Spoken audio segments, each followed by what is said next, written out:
Serge Audette, 72 ans, s'est présenté au Palais de justice de Montréal ce matin.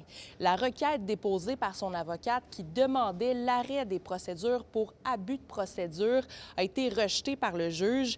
Le procès de celui qui est accusé du meurtre de Patricia Ferguson en 1996 a donc pu débuter.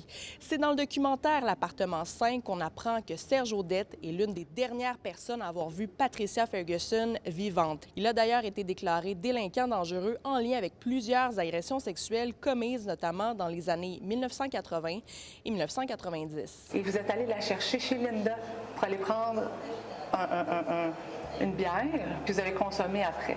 Oui, effectivement, je me souviens de ça. Vous vous rappelez avoir consommé avec elle? Oui. OK. Pas bien qu'avec elle, là.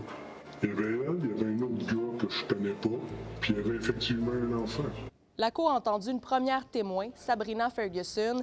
C'est l'enfant de 11 mois que Patricia Ferguson laisse derrière elle lorsqu'elle disparaît le 6 juin 1996. Sabrina Ferguson a raconté son enfance passée auprès de ses grandes tantes qui l'ont adoptée, Huguette et Micheline Ferguson.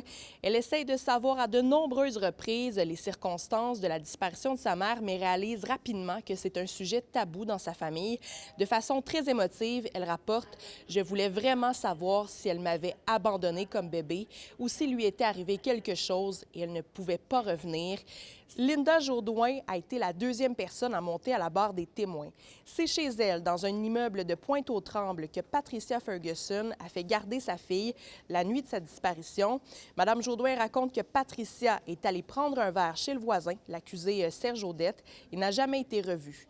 Le lendemain, elle et leur amie en commun, Micheline Beaulieu, ont trouvé une note qui aurait été écrite par Patricia, comme quoi elle serait allée manger avec sa sœur. Sans nouvelles, les deux amis ont appelé les policiers quelques heures plus tard.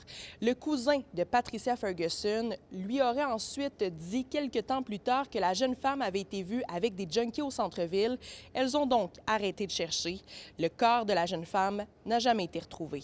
Dans une enquête, il y a plusieurs façons de procéder.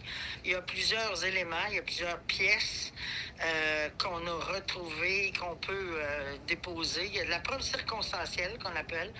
Alors oui, ça fait partie des dossiers que la Couronne, quand la Couronne va de l'avant avec un dossier, même s'il n'y a pas de corps. Au cours des 2 prochaines semaines, la Couronne accueillera à la barre d'autres témoins, dont l'amie de Patricia Ferguson, Micheline Beaulieu. À Montréal, Élie Mercure, pour Nouveau Info.